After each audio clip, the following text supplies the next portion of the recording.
Hello, I'm Mike McCulloch. Today I'd like to talk to you about a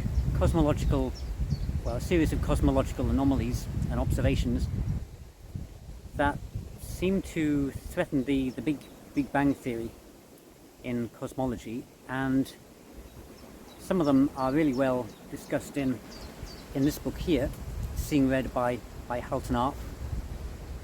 And Halton Arp is one of my heroes, as is Fred Hoyle, who argued for steady state cosmos.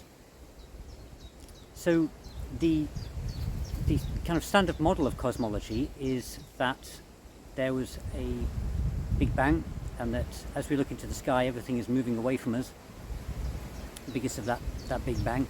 And this was first decided when Edwin Hubble, back in 1929, observed with his massive new telescope that the further you looked away, galaxies further and further away, the more redshift their light was. And he concluded that they were moving away from us faster and faster as you looked further and further away. And this is by analogy to, for example, the siren of an ambulance.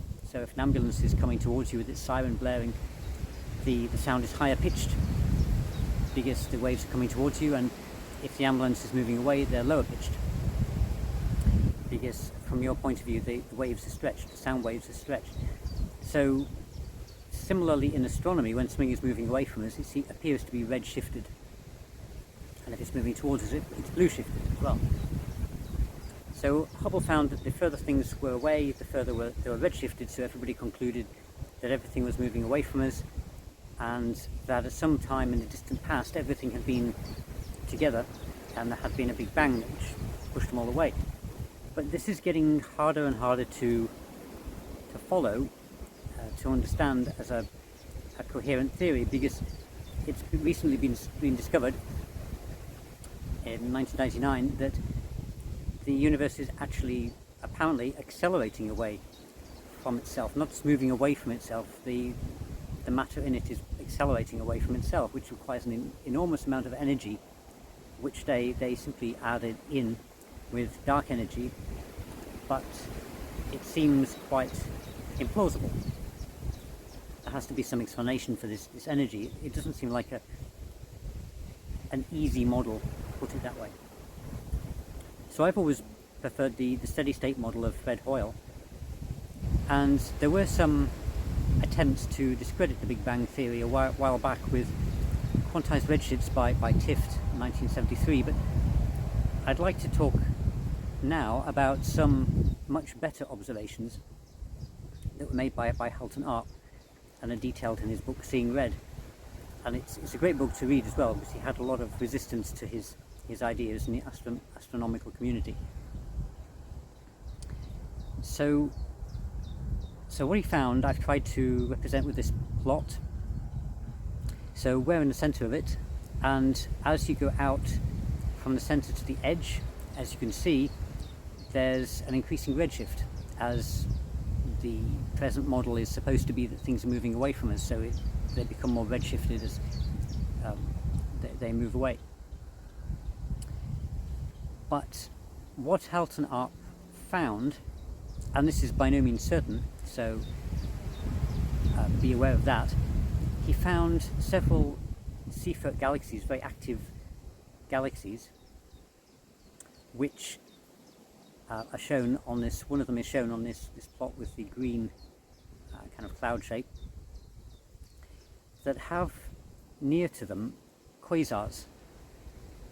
So and the interesting thing was about these quasars is that they were much higher redshifts than the Seyfert galaxies, much higher. So the Seyferts. So I've shown this with on this plot with what I like to call Arp's kebab. So it looks a bit like a kebab. So you've got the Seyfert in the middle, and then just on either side of it I've shown two very high redshift quasars. And then he also noticed that what tends to happen is that the closest quasars to the Seyfert have a very high redshift, and that the ones slightly further away have a lower redshift, and further away than that there's a step down as well. And these redshifts appeared in the examples he looked at to be kind of quantized. So there were redshifts of something like 0.06. So going from the bottom up, it's 0.06, 0.3, 0.6, 0.9, 1.41, 1.96, and 2.5 or 2.6, something like that. So this enabled him to speculate that redshift wasn't just necessarily due to recession speed. It could also be due to something he called intrinsic redshift. Something about these objects was causing them to have high redshift, even though apparently they were fairly close. So these quasars with a high redshift were apparently attached to a galaxy which is fairly close. Now, there's been a lot of debate about whether they are actually attached or not, but they do look attached, and Halton Arp was a well-qualified astronomer with many decades in the business.